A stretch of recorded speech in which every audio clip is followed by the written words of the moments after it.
Welcome, everybody, to Dead Talk Live. And tonight we have a very special panel consisting of Jay Bonansinga. Did I pronounce that right? Ah, that was beautiful. Better than my grandmother.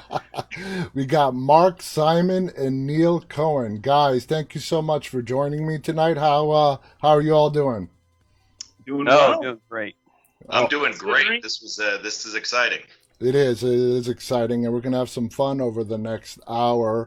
Now, you guys have all done different works. You're published, you work in different fields, but there's at least one thing that all three of you have in common, and that is your guys' work has involved The Walking Dead in one Oh, way or another. I thought you were Now, going to say we're all old white guys. now, I actually want to start off with Mark. Now, Mark, you do storyboarding. Before we get into that, can you just explain to our audience what storyboarding is and why is it so important? Sure, and thanks for having me on. This is great. So storyboarding is, I look at it kind of like if you're going to build a house, you need blueprints so that everyone knows what house and what the house is supposed to look like and how many rooms and all that kind of stuff. Well, the storyboards are the blueprint of the director's vision that all people on the set need to refer to, so we're all working towards one vision. Because if you read a script and I read a script, we have different images in our head, but Exactly. only the director's image matters. So I dig into the director's head and I swim around in there and I draw everything that I see. And then that gets distributed to all the crew heads so that they can do all the budgeting and planning to make sure everyone gets everything done in enough time.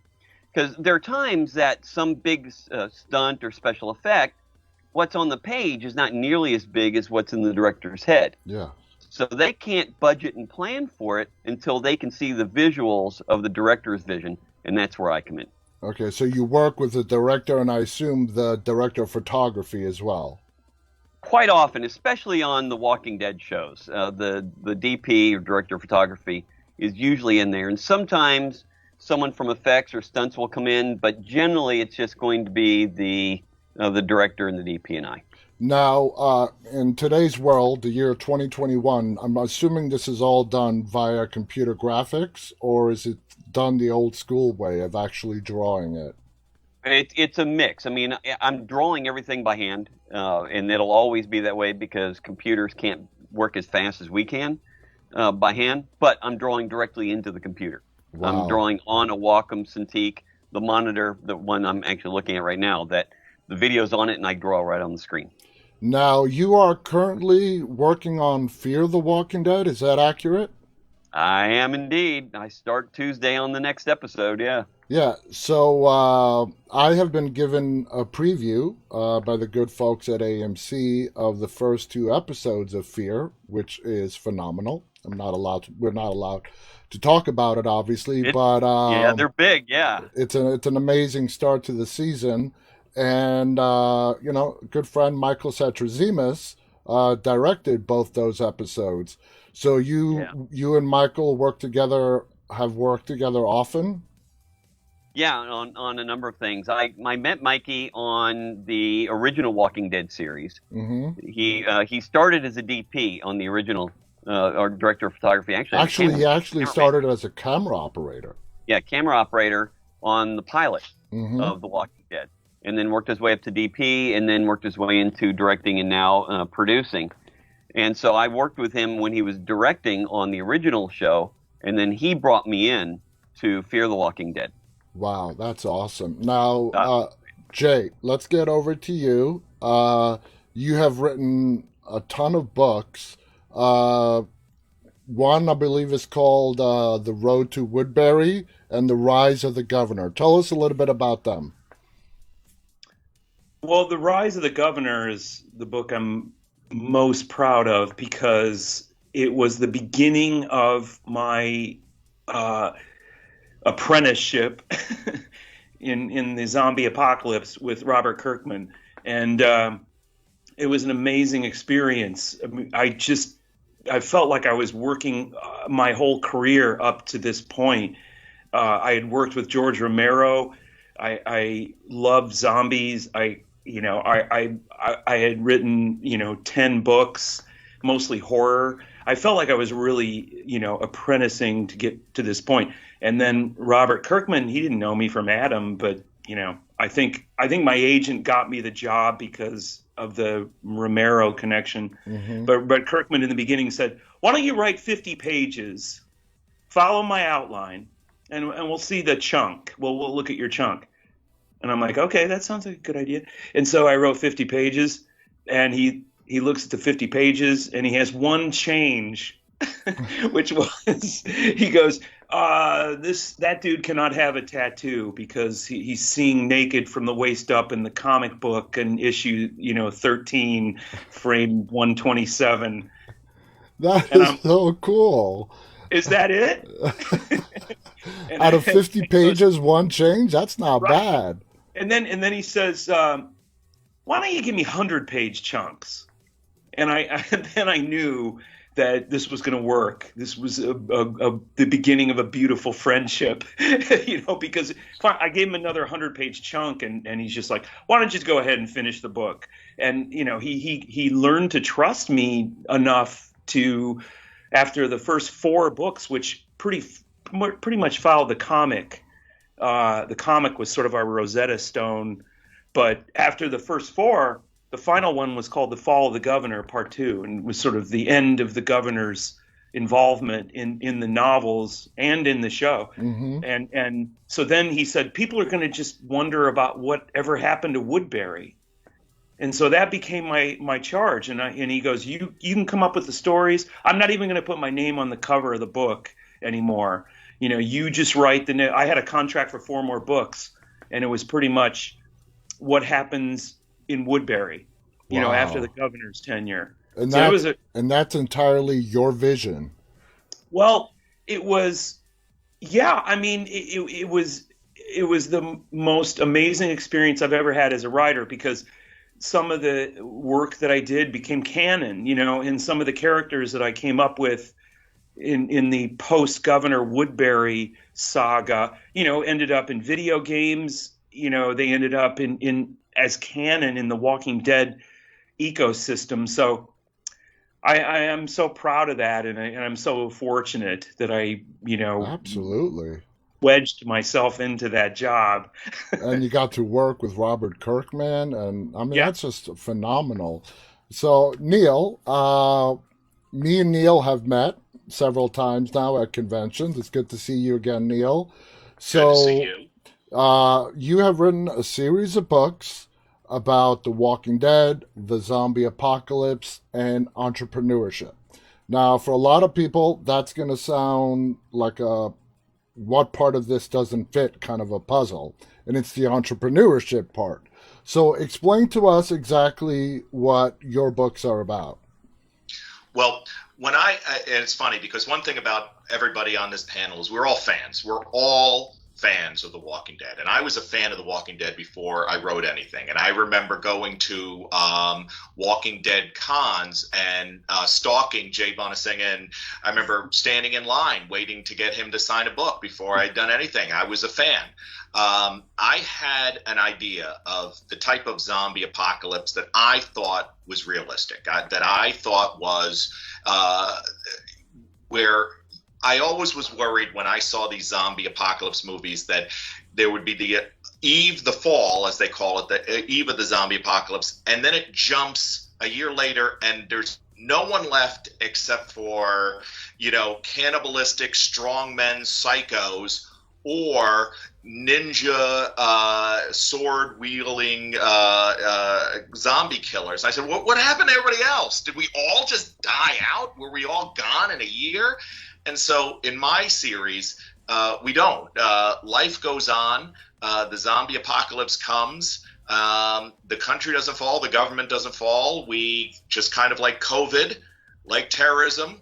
We set new bureaucracies in place. We set new ways that we live our lives. Technology is put to use, and we go through life with just one more thing that could kill you: zombies. And so I wrote the trilogy, and in my third book, I actually have the first presidential election post-zombie apocalypse, and so it was very reminiscent of 2020, where we had a pandemic and a presidential election.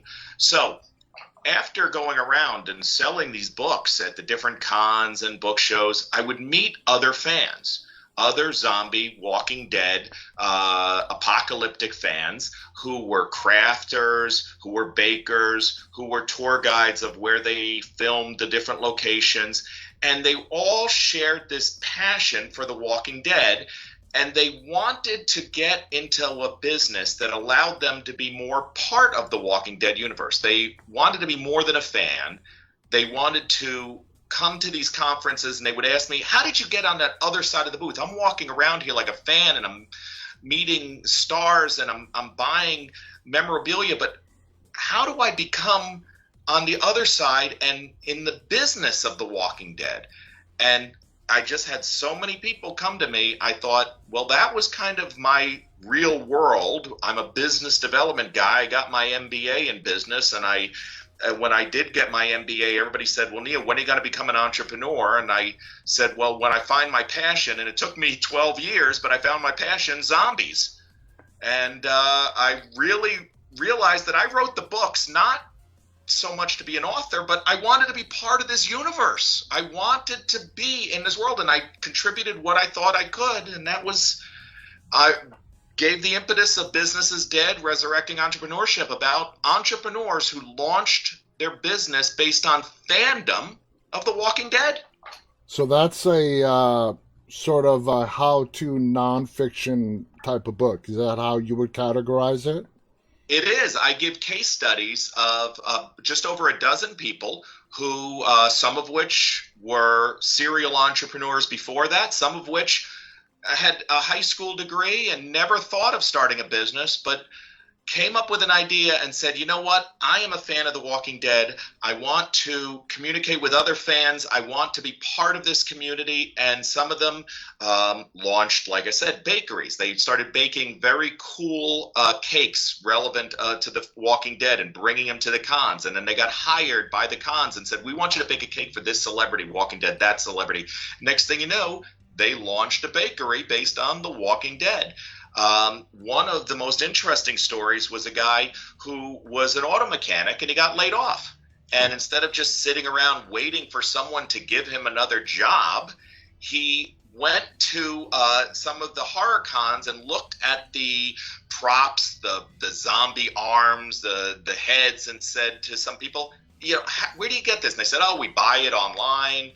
You know, it's expensive. He looked it up. He said, I can build this. He started building it in his garage. He started bringing it around to local haunted houses the following Halloween. They said, well, buy it off you. He put it on Facebook. Look at this arm I built in my garage. It looks like a zombie's arm. And next thing you know, he's getting orders online. And then he started getting commercial business, and he opened up a business. He was not an MBA. He was not even a college graduate. He was a high school guy who was a huge fan of The Walking Dead and found his niche. Okay. Now, Jay and Mark obviously have ties with AMC. Jay has worked with Robert Kirkman. Mark works with AMC in the storyboarding. Do you have any official working relationship with AMC or The Walking Dead? No. Okay. Well, that I've yet leads to me. be recognized. Well, that leads me to my next question. Now, did AMC at least give their blessing? Do you directly use the name The Walking Dead in your books? Have you thought about any lashback or possible fallout from that?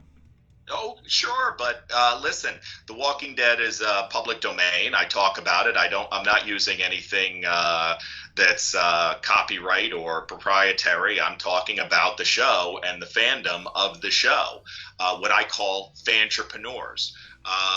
But if AMC does want to come after me, they know how to find me. They haven't yet. The book's been out for about a year now, doing quite well. So, but listen, maybe they would like to buy me.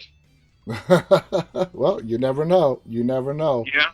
Now, Neil, is it true that you also have spoken with President Biden about the book Zombie Democracy? I did. So I actually was at an event, and he was there. And like any self-promoting author, I always carry around my books in case I meet someone famous. And so I walked up to him. It was after the event. Now, he wasn't president at the point. Otherwise, I probably would have got tackled. But I just started talking to him about it. And I kind of thought he was going to be like, get the hell away from me. Who is this guy? We ended up talking for about half an hour about zombie democracy and, the plot line. So my 3 books started with Exit Zero. The second book was Nuke Jersey, and the third was Zombie Democracy, which follows the first presidential election post-zombie apocalypse. And I told him, what it was about and everything. And he said, you got to sign it for me? And I said, holy cow, absolutely. That is so cool. That's awesome. Now, Mark, you not only work for The Walking Dead, you've done work storyboarding for Stranger Things and Netflix. Comparing the two experiences, 2 different studios, is there a big difference between the two? Probably the biggest difference is timeline. The Stranger Things shoots many, many, many more days per episode than any of the Walking Dead shows. The original Walking Dead show shoots everything in 8 days. Fear and World Beyond have 10 days. Yeah. And that's actually it's because of the COVID that they've expanded from 8 to 10, I believe. No, it was that way since they began. Okay. Yeah, and then Stranger Things is 22 per episode. Wow. So gigantic difference on how much time you've got.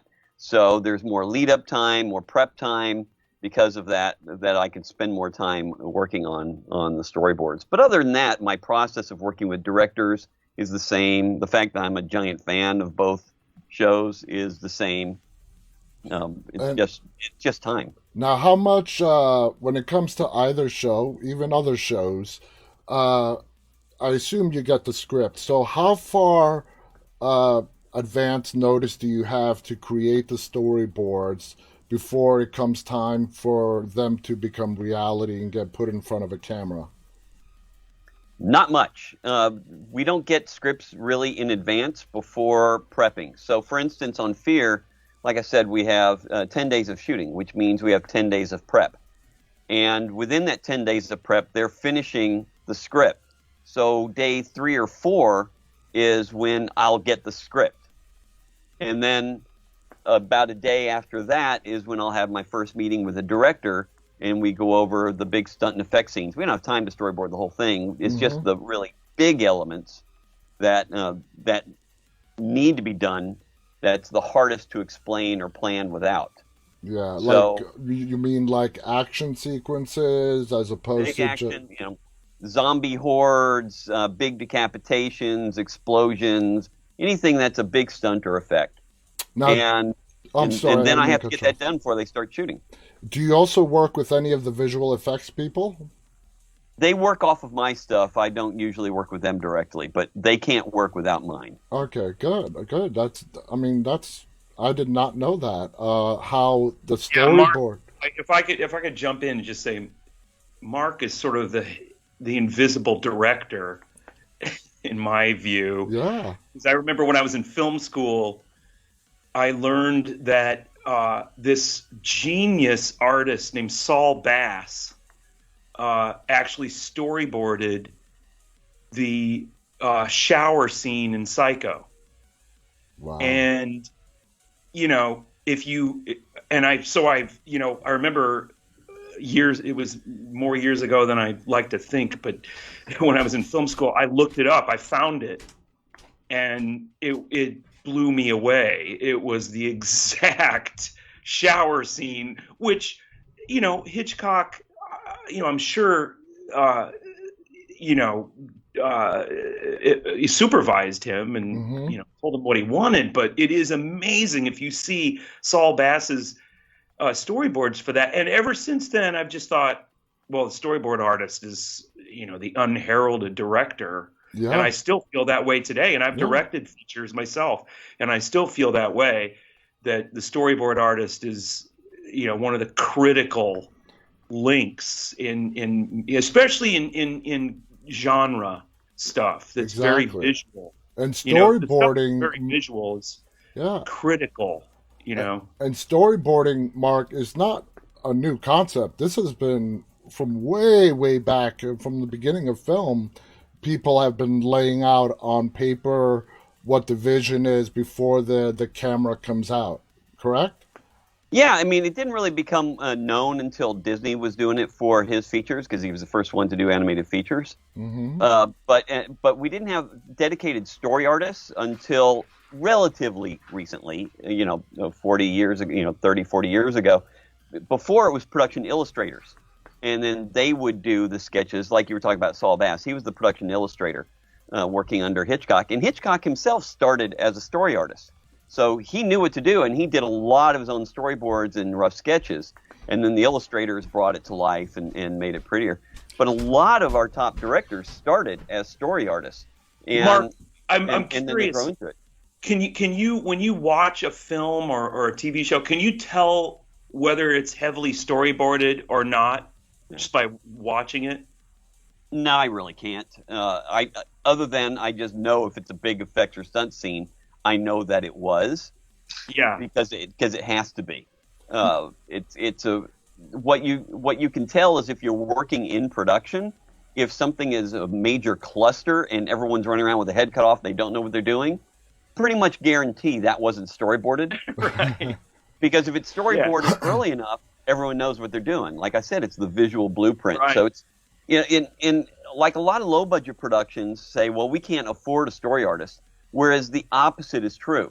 It's cheaper to hire a story artist than it is not to have one, because if you don't have a visual blueprint, you're going to have way too many miscommunications and missed opportunities and crews sitting around and waiting for someone to get something fixed or done that would have been brought up during the storyboarding process. Okay. So it's much cheaper to hire me than to have a crew sitting around at $10,000, $20,000 an hour waiting for something to get fixed or put together. In the long run, it saves you money.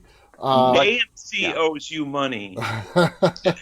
Now, my question is, I love that. in the credits, you're not credited as a storyboarder. You're actually, what is it, graphic artist or graphics? No, I'm storyboard artist. That's how it's listed. Okay, that is how it's listed. Okay, Mm-hmm. okay. Yeah. Now, Neil, have you been a horror fan your whole life?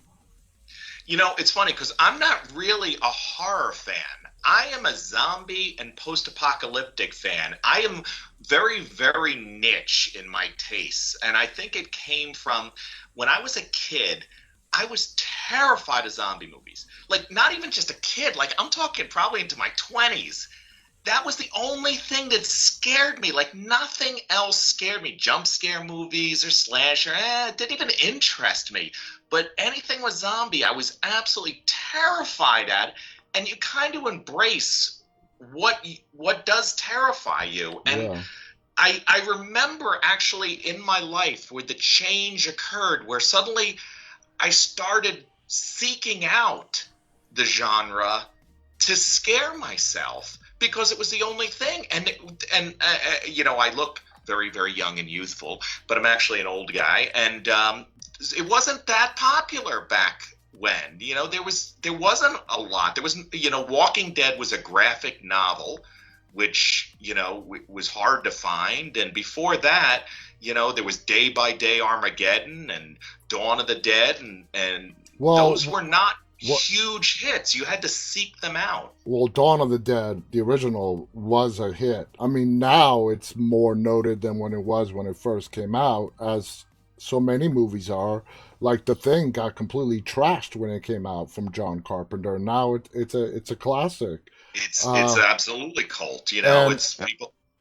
And what happened was, in my opinion, I mean, zombies, when Romero was doing Night, Dawn, Day, Land, and then when he sort of stopped, and then, he passed away recently, the zombie genre sort of went to sleep. And it's The Walking Dead that revived it. Now, Jay, tell us about your experience meeting and working with the great George Romero. He was a pussycat. He was a wonderful person. He was an old, stoner hippie from Pittsburgh, and he was so laid back. And his wife at the time, Christine, was the same way. And I stayed at his place when I was working on this script with him, and he taught me so much. I've always thought that zombies are different from all the other horror archetypes because they really were a creation of the visual medium of cinema. I often ask my friends in the literary field, in the book world, name the epic archetypal novel of zombies, and they really can't. No. They can't name a Dracula, Mhm. or Turn of the Frankenstein. Screw, Yeah, or Frankenstein. Yeah, all the other horror archetypes. That's because it's a creation of the cinema, and really Romero created everything, all the raw materials we're still working with. I think Yes. Romero created.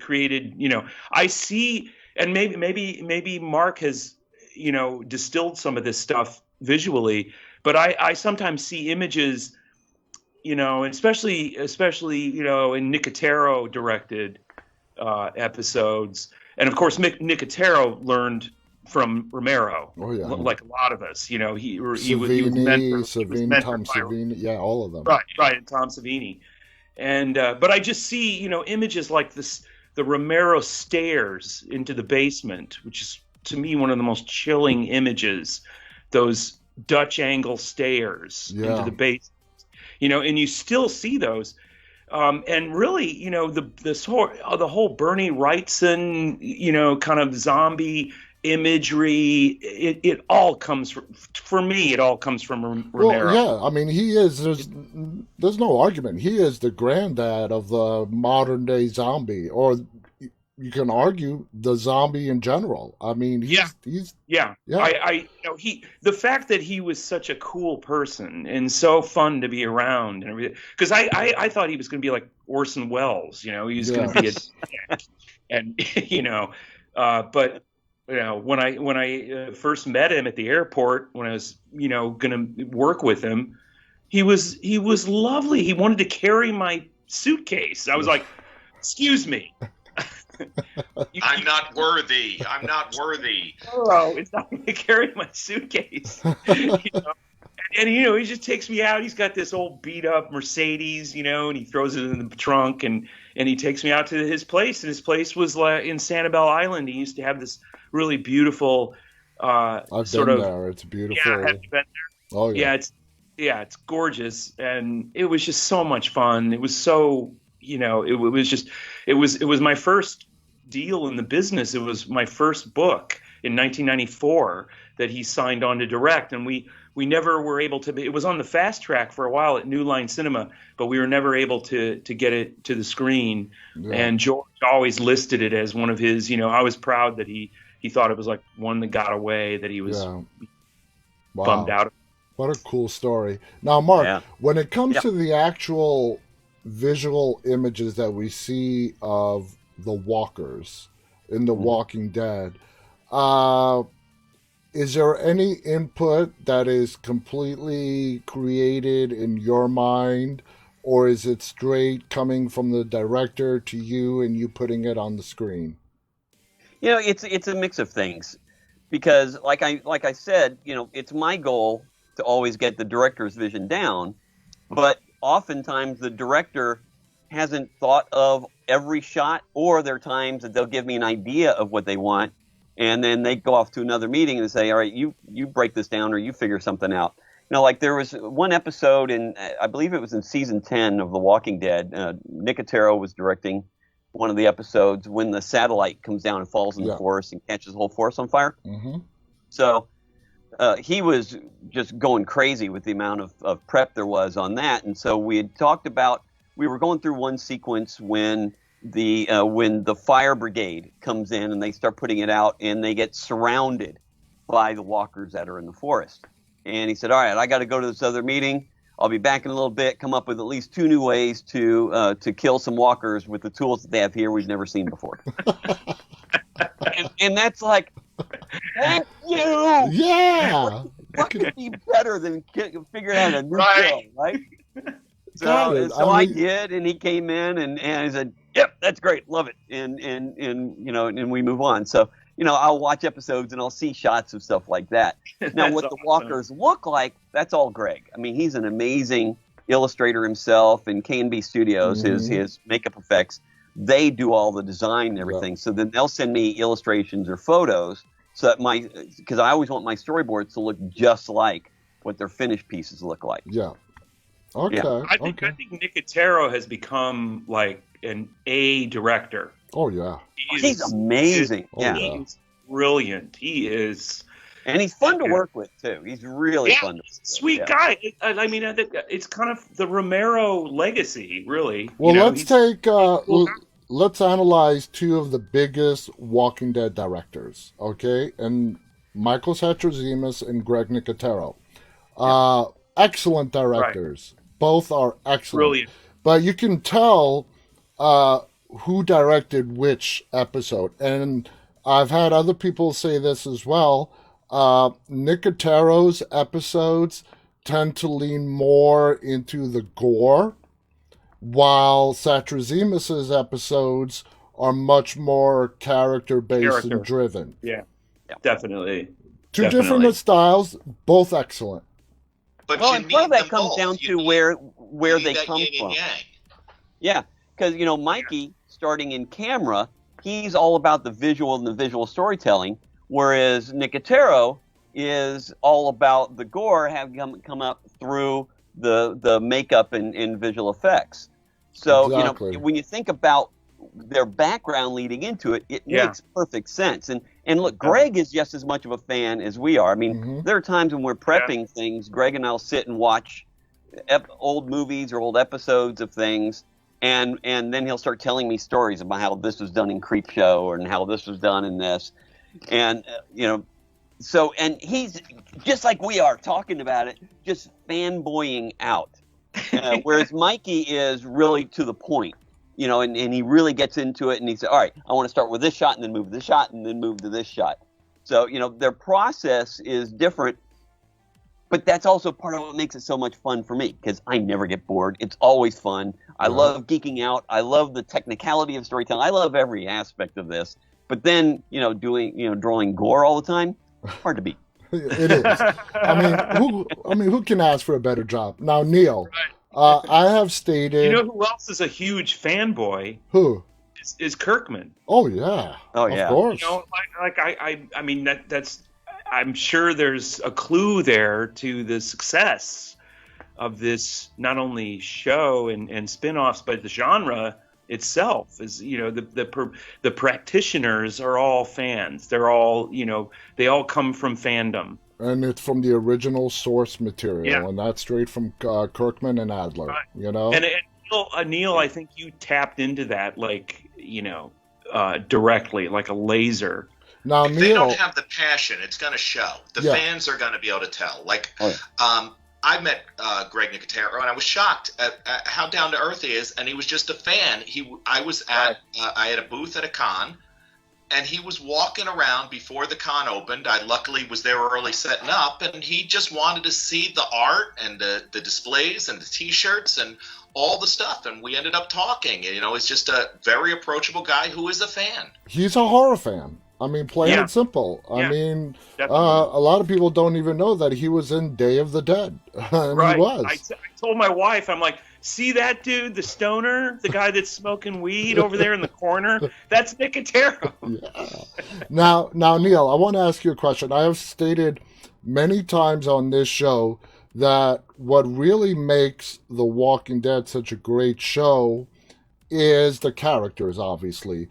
And the zombies are the backdrop to the character storytelling. You've described how zombies, you were afraid of them, and the way you confronted your fear is by pretty much working on them, writing books, and confronting it. Do you agree that it could be, I don't know, something else that caused the apocalypse and to put the characters in the same situations and for The Walking Dead to be as good and the zombies are just a backdrop?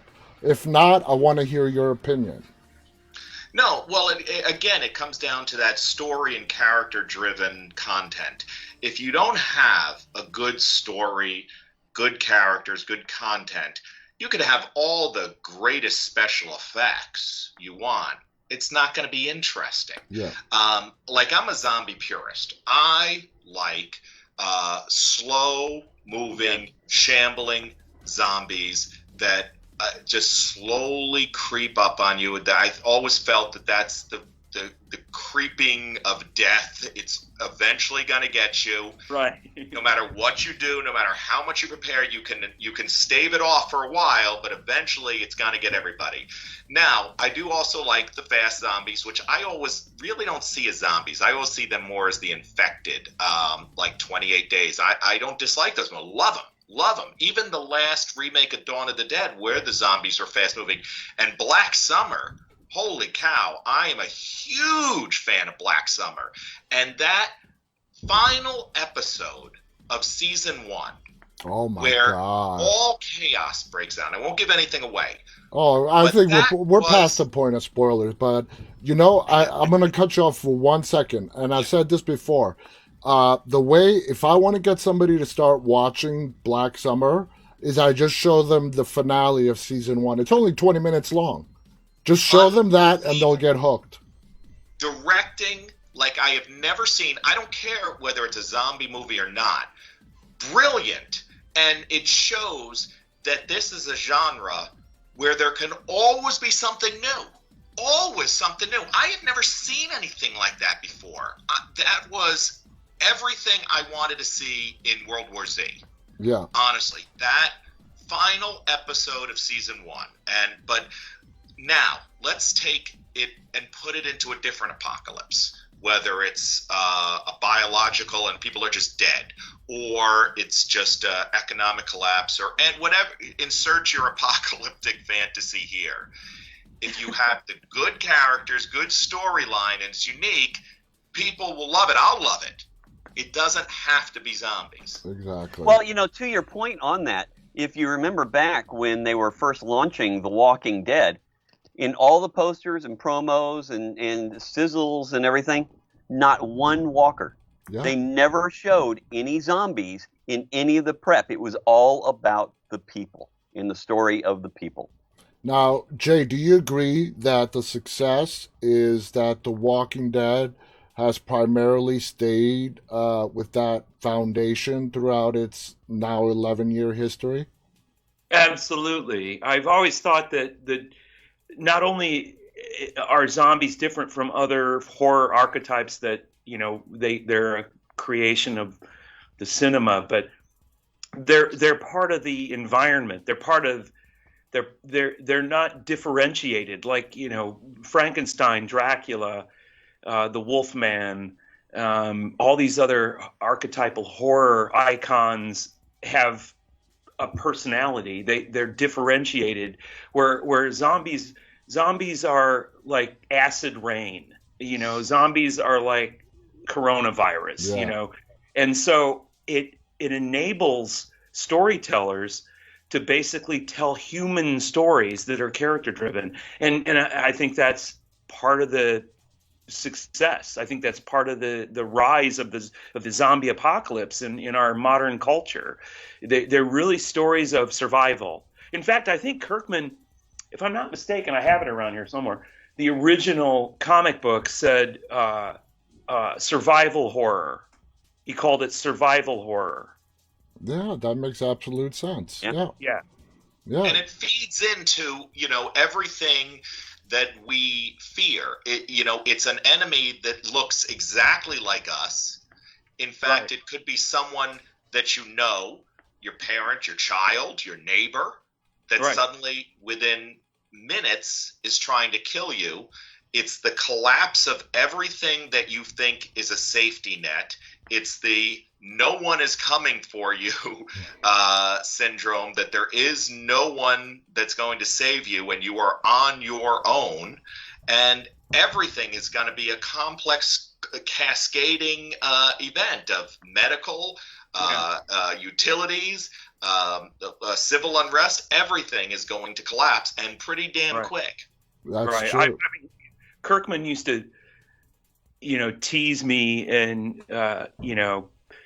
give me shit for being like the grad student. I would always go, well, the real deep subtext here is blah, blah, blah. And he hated that. He hated, Kirkman's this like brilliant autodidact from Kentucky. He's, I've always just been amazed at his ability to tell a story and to pull the rug out from under a reader. That is, to me, that's his true genius. He can pull the rug out from under you. You don't expect the thing to get, when you turn that page and there's a splash page of the zombies whispering to each other. That's classic Kirkman. Yes. He always knew how to, like, are you getting bored with this storyline? Are you getting bored with Negan? Turn the page. Exactly. And I saw it, up close, but that's the thing. I mean, it's when somebody dies, and I've lost some people in COVID, and I've thought about this a lot. I mentioned it to Kirkman years ago, and he didn't disagree. But he said, when somebody dies, that kills you a little bit.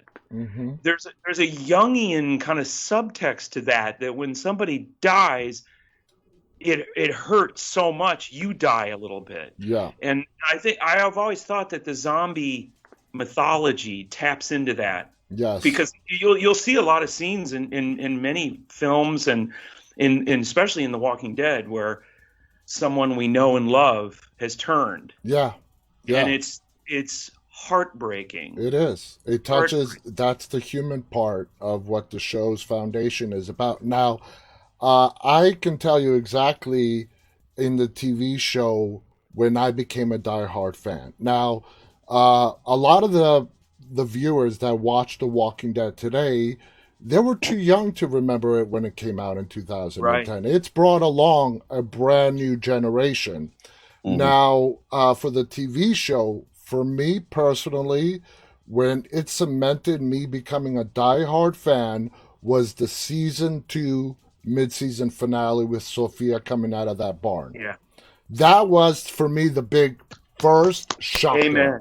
Amen. Yeah. I love that. Yeah, and I got into trouble because brilliant. The next day I showed it to my 3-year-old kid. My wife was not happy.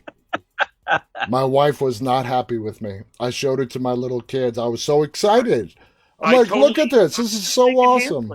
They could handle it. It wasn't horror porn. No. It was character driven horror. Exactly. It was Shane. It was Rick. There's different elements to it too, because I was hooked from the very first episode because the storytelling characters in the first episode in the pilot was amazing.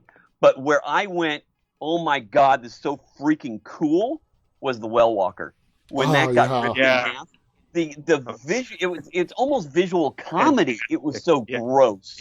Yeah. That was when I thought, oh my God, this is the coolest thing I have ever seen on TV. So it went from great storytelling to just awesomely cool on that one image. Exactly. Yeah. I mean, that's a fantastic game, a parlor game to play, because when I became hooked was the first issue of the comic book, and the sheriff wakes up from his coma, and all he can think about in the comic, and if you go back and check this out, it's true. All he can think about is finding his family. Yeah. And he finds a horse, and he heads back home to find his family, and he starts thinking about his son's difficult labor that almost killed his wife. Yeah. And I remember when I was reading the comic book, I was like, wow, this is like Cassavetes. Yeah, and this is supposed to be a zombie. Like, reading that and you're like, wow, this is a zombie story? Exactly. Now, Neil, when did you, in the TV show, Was there a moment that really cemented you as a diehard fan of The Walking Dead? I would say there's a couple moments, and there's a couple moments where I may have started to fade, and it re-energized my love. In the first scene when he finally arrives in Atlanta, I've watched that so many times of him on horseback going through the destroyed city of Atlanta, and you see that what had occurred, and it's telling a story of the soldiers in the barricades that were overrun, and you can't quite know what the hell happened, but something bad went down there until he finally gets to that one corner, and that they've all kind of congregated for some reason. They've never actually explained that. I thought there was going to be some sort of callback as to, like a flashback as to why all the walkers got herded into that one block, but that was it. That and then that final Glenn at the last minute saying, "Hey, you comfy in there?" Yeah, he was like, "Hey, dumbass," or something like that. I remember when the series first started, how my heart would start racing at the music, at the beginning and the end. And and then I would say later, when I was kind of fading on it, the governor came in, and his arc, the story arc of the governor, not the book Governor, but the television series Governor, was just so brilliant. And especially after he had lost everything and been stripped away, and then he gets into that family, and then he gets into the community, and suddenly he just reverts back to what he is in his core. Like, you thought, oh man, this guy's totally changed, and it was just so natural how they did it, as to he comes back and eventually he's the governor again. Exactly. There's no getting away from that. Now, Jay, you've written books on the governor and Woodbury. David Morrissey portrayal of the governor, I mean, brilliant. And to this day, and I don't think he will ever be topped, he is by far the most evil antagonist on the show. Do you agree? I agree, and I think it's because he's the most three-dimensional. He's the most human. That's what makes him so scary. Yeah. In fact, Robert has talked about that many times.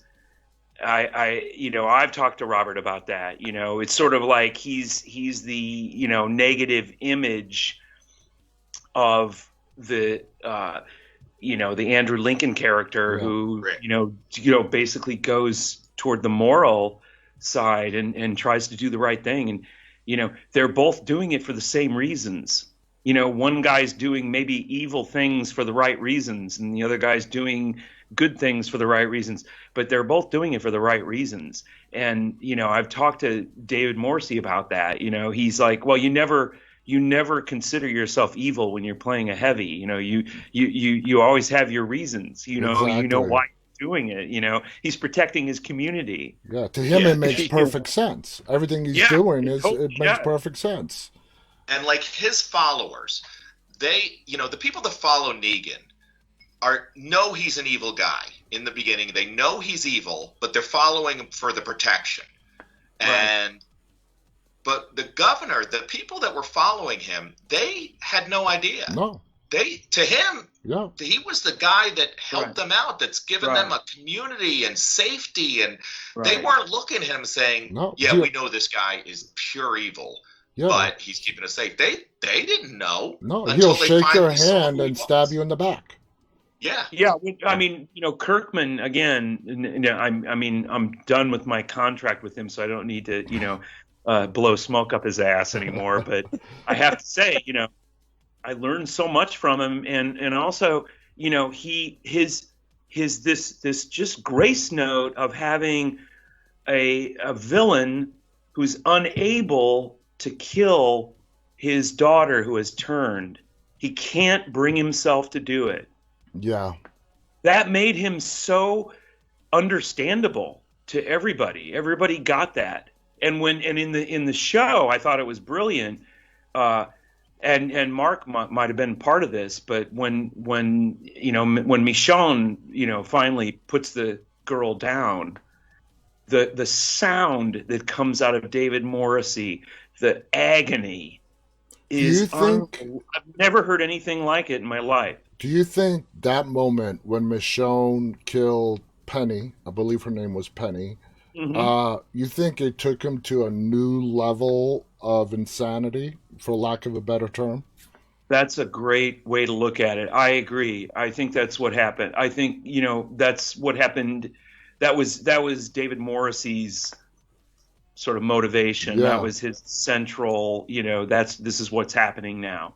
Yeah, yeah, I definitely. agree. That took him to a Yeah. whole new level. Now, Mark, over the years with The Walking Dead, what would you note has been, besides the budget, it growing and growing and it becoming this huge franchise, some of the biggest differences that you've seen over the years happen? I've been in with the whole franchise for about 3.5 years, and it's really just where the storylines are going. The budgets really haven't changed that much from at least anything that's affected me. Um, we're getting a lot of new directors that we Mm-hmm. hadn't had before. Yeah. Over the last number of years, they've also changed where now it's 50% men and 50% women. Mm-hmm. And it's always women execs on the show that are running everything. So but now that it's equal, it's affected the storylines to some degree, which I think is better. It's not Yeah. all just a macho way of Yeah. looking at Right. it. It's much more even and balanced across the board. We've got a woman showrunner Angela is on doing an the amazing main And show. job. Angela's Yeah, I think also she's a doing brilliant, incredible. brilliant showrunner. And then every season, like on The Walking Dead, on season 10, the lookbook that we got on that was really wanting to go more towards a western again. So the imagery was very western-esque, and some David Lean images, some Yeah. wide expanse landscape type things. That was to put together to help all the directors kind of have a somewhat consistent look. Because every episode we have a different director, Yeah. whereas there's returning directors, mostly Mikey and Nicotero. They do the most episodes Mm-hmm. every season, which doesn't leave a whole lot of room for other new men coming in. Because Yeah. then, if they do 4 each or 4 or 5 each, that only leaves 3 other Right. men, and then it's all the other ones are all women. Um, but I like how it balances out nicely when we have so much female influence now. Now you're Yeah. currently working on Fear, correct? Yeah. Do you have to physically be in Texas, or can you do everything remotely? No, I've actually never been to the set in Texas. I was Okay. due to go out there this summer, but COVID screwed everything Oh up yeah, on that. yeah, yeah. Um, It turned but everything upside down. I helped kind of pioneer long distance storyboarding over a decade ago. So Awesome. for me, it's second nature, and it's not much different than what we're doing right here. Mm-hmm. But instead of looking at me, I just share my digital screen. Yeah. So as I'm drawing, they're seeing it just Right. as if they were sitting right over my shoulder. Wow. Yeah. I gotta say, Great. Mark, you have a cool ass job. Oh, it is cool. It is fun. I get to draw every day and see the things I love the most show up on the big screen. I know. That's Later just on, so. so awesome. Guys, this hour has flown by. Just quickly. Hour already?